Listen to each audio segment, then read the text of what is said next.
Hello friends, welcome back to my channel. If you're new here, I'm Dominique. I'm a native New Yorker who absolutely loves to travel, and I bring you along with me as I explore New York City and all of my travels abroad, so hence in my city and abroad.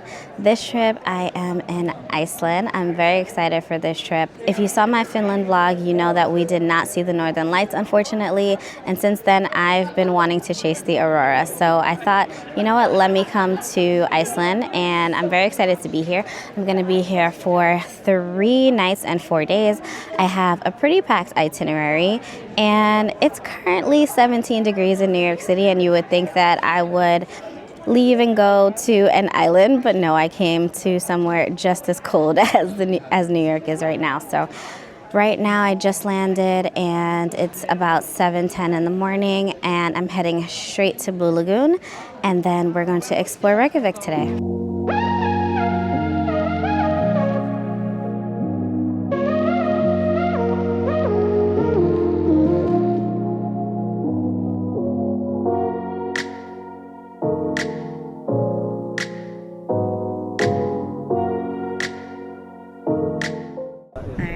Made it to my first stop, the Blue Lagoon. I got here at about 8 o'clock. The bus from the airport only took about 30 minutes. When you do come to the Blue Lagoon, if you book the premium package, it comes with 1 beverage. I think it might be an alcoholic beverage, but we'll see. And 3 face masks.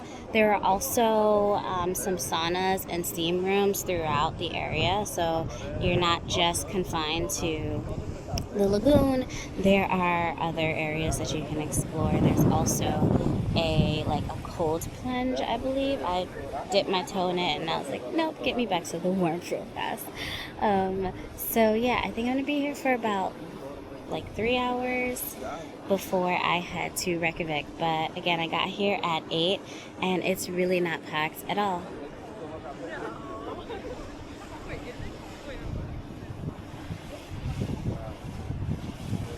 The water is fairly warm, so the warm water and the cool temperature in the air just feels really nice.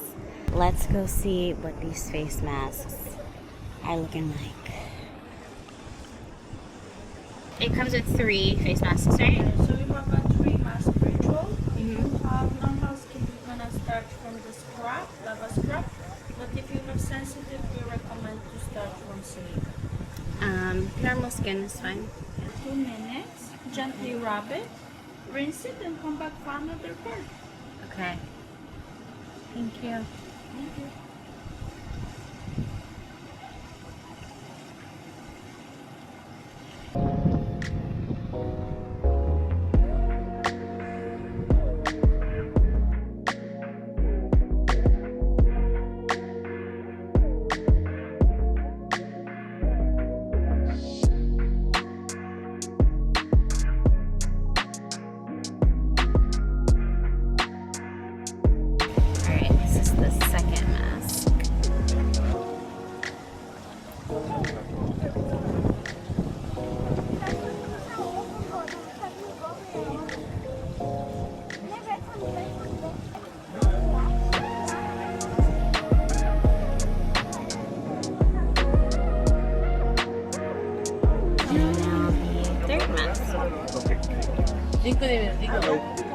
What's the difference? Yeah. Yes. Huh? She said this one was for hydration. The first one was to scrub, so exfoliating. The second one I don't remember, but this one is for hydration.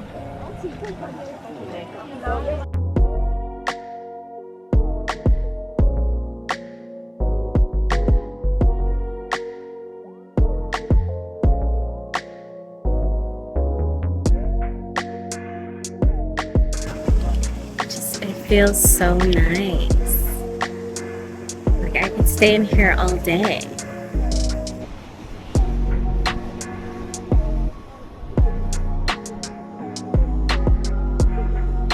This is the first of 3 lagoons that I'll be checking out on this trip. Tour that I'm doing tomorrow, I'm going to see Secret Lagoon, and on my last day before heading back to New York, I'm going to Sky Lagoon. So of the three, I'm excited to see which one I like the most. So far, so good in terms of Blue Lagoon. Definitely like it. I like that it comes with 3 masks, a drink, and it's pretty big in here. And I also like they have like saunas and steam rooms. So like if you want to get out of the lagoon and experience something else, you can.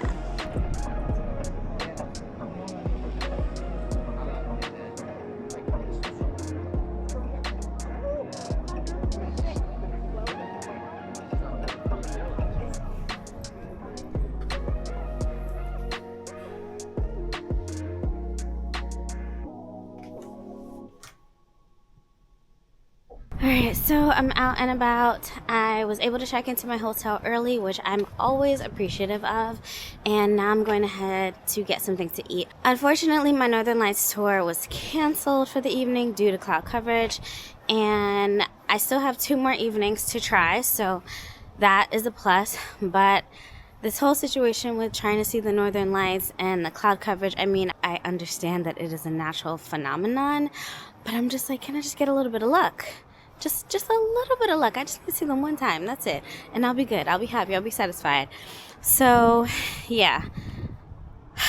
I asked them to reschedule for tomorrow, and then hopefully it works out. I did download the Aurora Forecast app before I got that email, and it already said 100% cloud coverage on the app, so I kind of was skeptical. I didn't know if they were going to cancel it or not.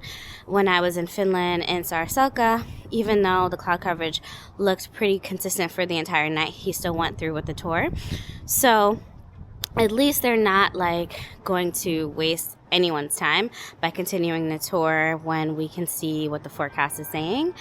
So there's that, but I still have 2 more opportunities tomorrow and the night after to see the lights, so hopefully they come out. Hopefully the activity is there and the clouds are not. But anyways, I'm gonna go grab something to eat and then walk around the city a bit. So this place was right across the street from my hotel, and I was pleasantly surprised. The food was pretty good. You know, food in Europe tends to be hit or miss, so I was pleasantly surprised. My fish and chips with sweet potato fries specifically ended up being so good, so I'm glad I checked this place out, and I actually ended up coming here twice. The food was actually pretty good. I just had like a shrimp and chips. I just had fish and chips, but sweet potato fries, which I prefer, and it was decent. So happy about that. I am going to go for a bit of a walk. I'm gonna go to the famous church. I'm gonna butcher the name, so I'm not even gonna try. And then Rainbow Street. Since my Northern Lights tour was canceled, that gives me an opportunity to go to sleep at a reasonable hour. So I'm trying to just maybe blow off some steam right now. It's about 5:45, so hoping I can walk around a bit for the next like 2 hours and then comfortably go to sleep at 9 and sleep through the night. But about right now, my body thinks it's like 1 o'clock in the afternoon, so we'll see how that goes.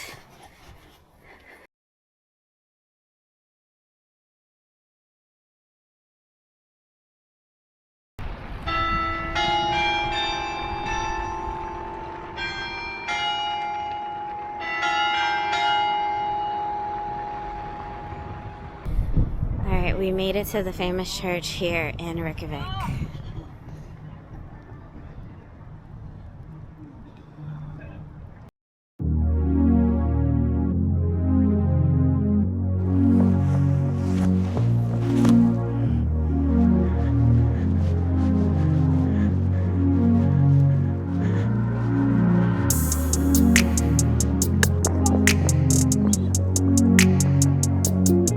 So after Rainbow Street, I decided to walk into the like tourist visitor center to just pick up these like tourist books and just give me some more ideas on things that I might want to add to my itinerary.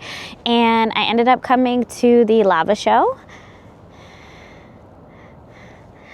So let's go check it out. If you are wondering how do we get lava inside of the building, it's just as you see here, the exploded lava, the tephra, this time from Katla. She's a much bigger, much scarier volcano next to Eyjafjallajökull, okay? Around about 100 times bigger, okay, in that scale. So anyways, when she erupted 107 years ago, she emitted a lot of lava. A lot of that was taken down in a glacial flash flood and deposited next to the town of Vik, okay? If you ever go to Vik, all you hear about is Katla. So we take lava from that system, we put it inside of our massive furnace, melt it down into its molten form for you guys to enjoy.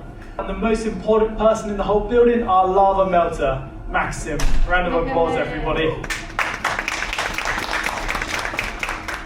As we can see here, Maxim is wearing this amazing volcanologist suit. Volcanologists wear this when they collect samples from live eruption sites. And that's why we use it here, to protect him from the intense heat of the furnace backstage. He's the one that controls the furnace. He's the one that controls the flow of lava, so we need to use him more than once. He wears the suit. Even that lovely golden visor on the front there, that's the same material that astronauts wear on their visors up in space. Well, you know, actual astronauts, not Katy Perry, that did not count. Okay. But anyways, Max, is the lava ready? Beautiful. Then enjoy the quick video. We'll be back in a couple minutes. Thank you guys so much. Enjoy.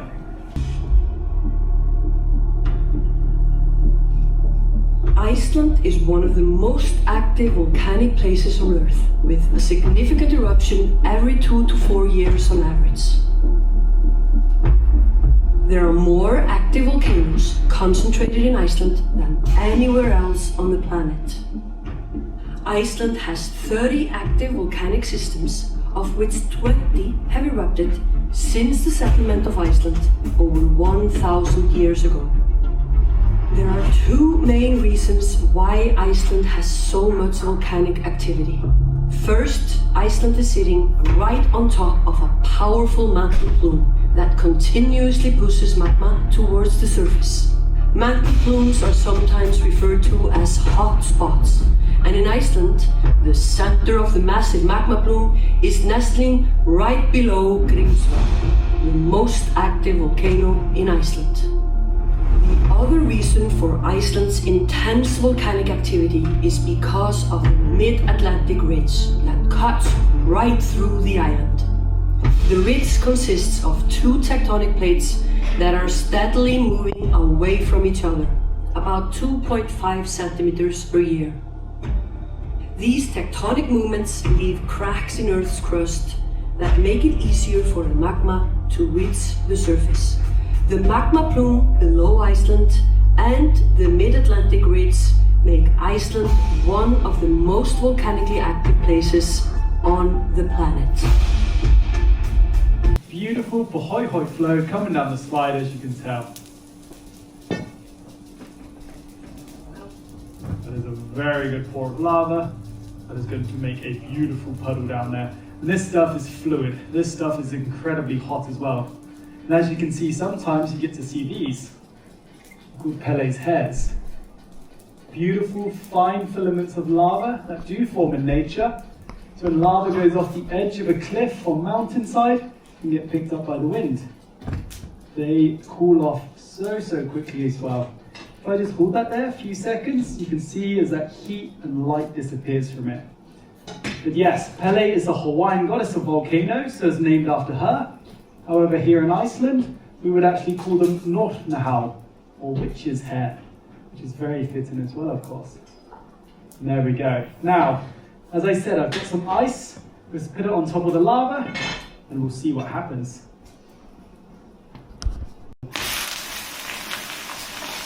It's a little bit violent, this. You can tell that water reacting straight away with the lava. Applying a little bit of pressure at the time, you're going to get this really nice bubblation like you'll see in there. These bubbles are an indicator of what can happen with lava and water, just on a nice smaller scale, as you can tell here. Less dangerous in that way, because in nature these can be massive, they can be very dangerous, so be really careful with that. You see on the inside of the lava, it is still incredibly hot, but even a small bubble like this can cause a lot of insulation, keeping that lava nice and fluid.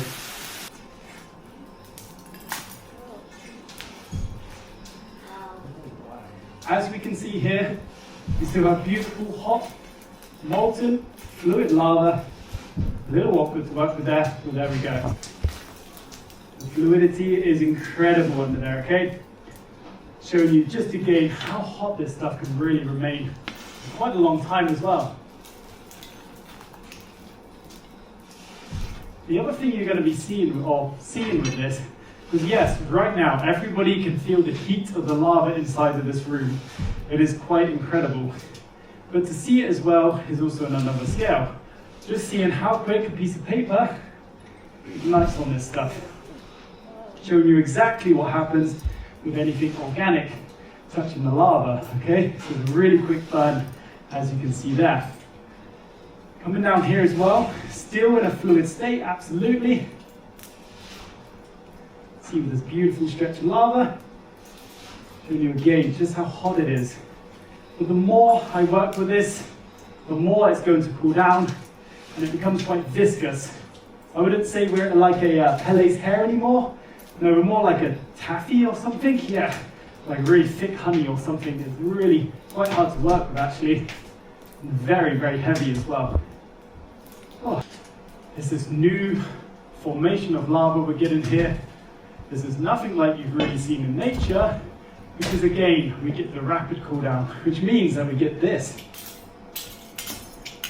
What does that sound like? Glass. Very glassy sounding, yeah. That is because this lava is not crystallizing. No crystallization, very weak bonds. You do indeed get a volcanic glass. Volcanic glass, anyone? You know? Obsidian, yeah, nice, that's a really good one. Minecraft? Game of Thrones. Game of Thrones, okay. There's always one or the other. Dragon glass, as they called it. Shame how that show ended, okay. But yes, it is a really cool stuff. You do find it in quite big quantities here in Iceland. We have a few systems that do release mass amounts of lava that cool down rapidly into obsidian.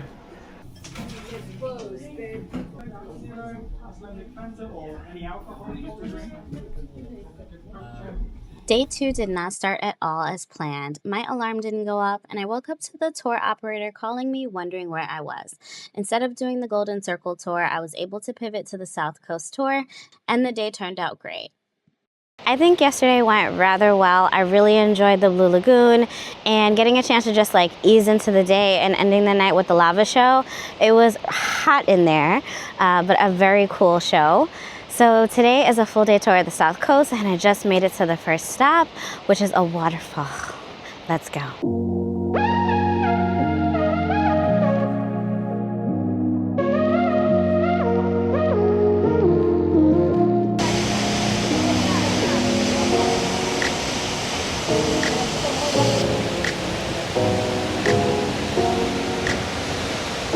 All right, the second stop on this South Coast tour is another waterfall. This one is called Skógafoss.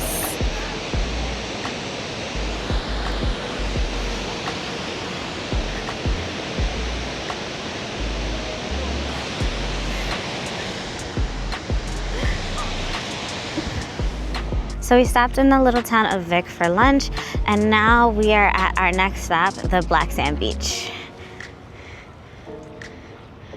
As you can see, the tides are coming in very strong here. So we were advised not to actually walk along the Black Sand Beach, but to stay on the rocks. This was the first week of February, and in the last week, news has broke that the Black Sand Beach has completely disappeared. All right, so we're at the last stop of this Southern Coast tour, and it's a glacier.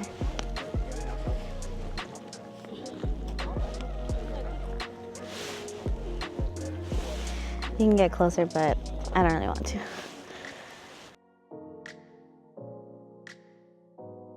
The glacier used to be the size of this entire lake, and you can see how a significant portion of it has melted away.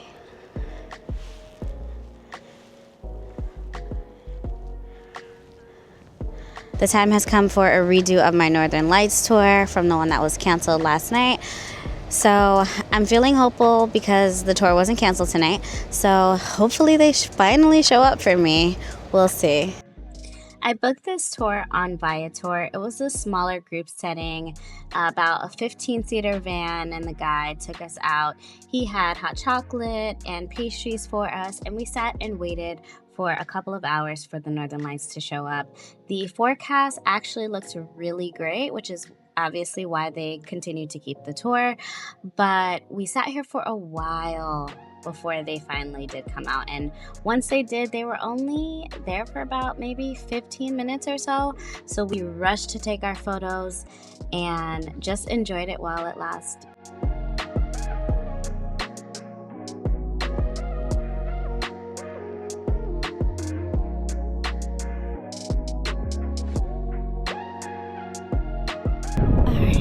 I'm so glad the northern lights came out last night finally. It's very hard to see to the naked eye. I might try to book another tour tonight. I don't know, we'll see. But anyways, it is day 3 and we're at our first stop. It's Kedrid Crater.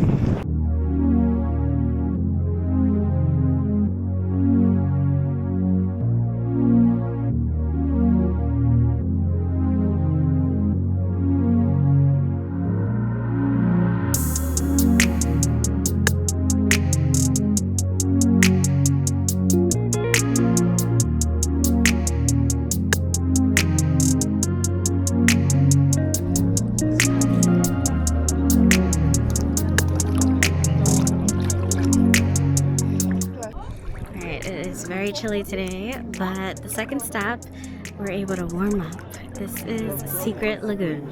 Secret Lagoon is actually Iceland's oldest swimming pool. It was built in 1891. It's a natural geothermal hot spring that is right in the heart of the Golden Circle. This water feels amazing.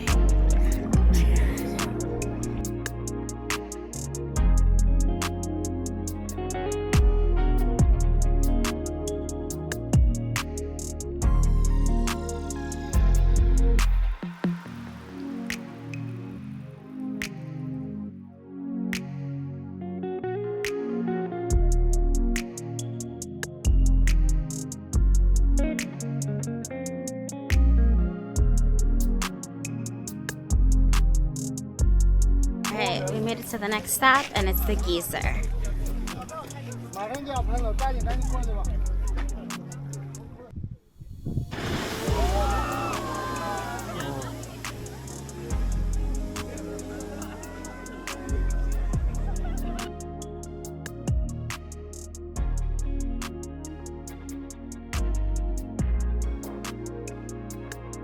We're still here in the Golden Circle, but our post-lunch stop is a waterfall, a very famous waterfall.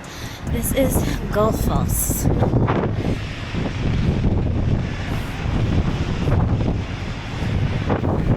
Let's get closer.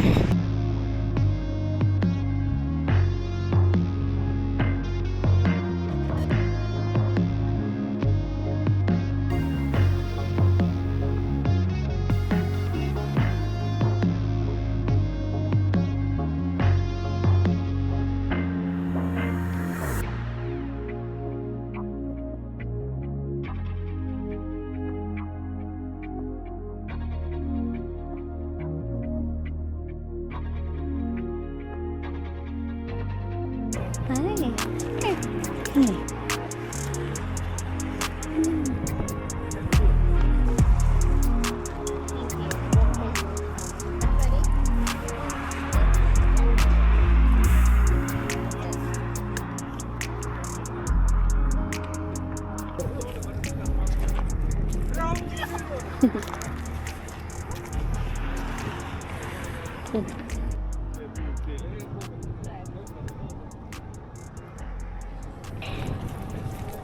Come here. Here you go. That's it. Hi, baby. This is the last stop of the day. This is the national park. Thingvellir, I think is how you say it. And I'm going to butcher it. I'm going to put it on the screen. But it's freezing here. Very windy. But great views. Thingvellir National Park is a UNESCO World Heritage Site. It's very popular because it's one of the only places where you can walk between the North America and Eurasian tectonic plates at the same time.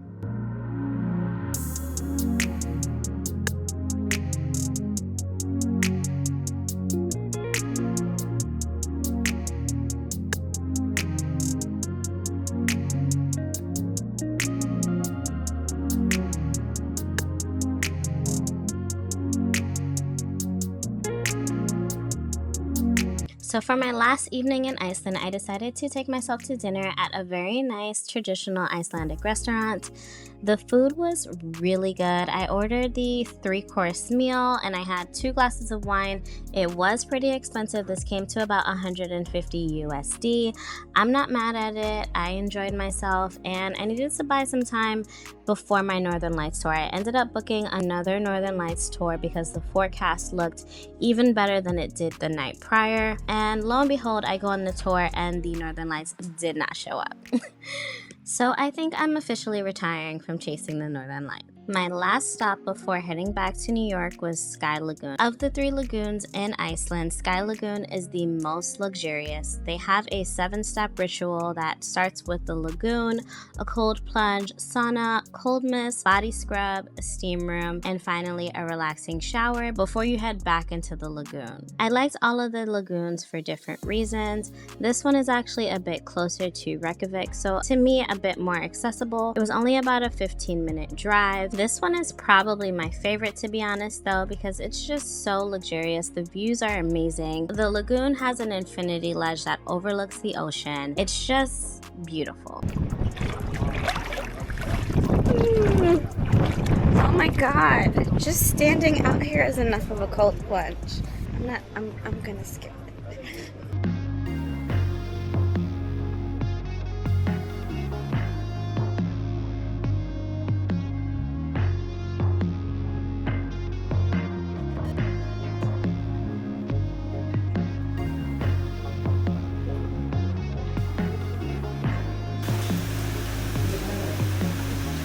Your body but not your face, and with the scrubs still applied, you head to the steam room right over there, and then to the showers around the corner. Okay, thank you. There you go.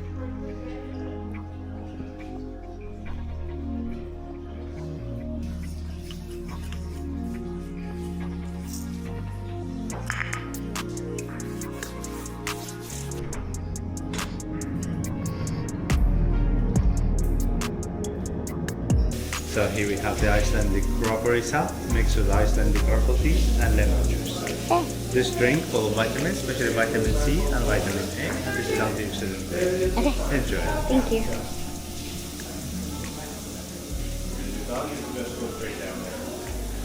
Oh, that's good. Enjoy. Thank you.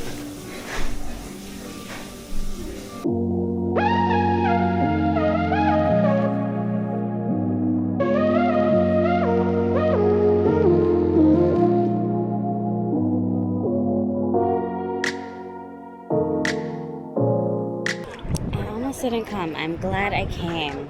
I needed to sleep in this morning, so my plan did not go at all as planned. I wanted to go to the museum and then come here, but my alarm, I just kept snoozing. I was tired. I didn't get in from the Northern Lights tour until about 1:30 last night, and so getting up at 7 o'clock when I probably didn't actually fall asleep and finish packing until like 2:33. It wasn't gonna happen.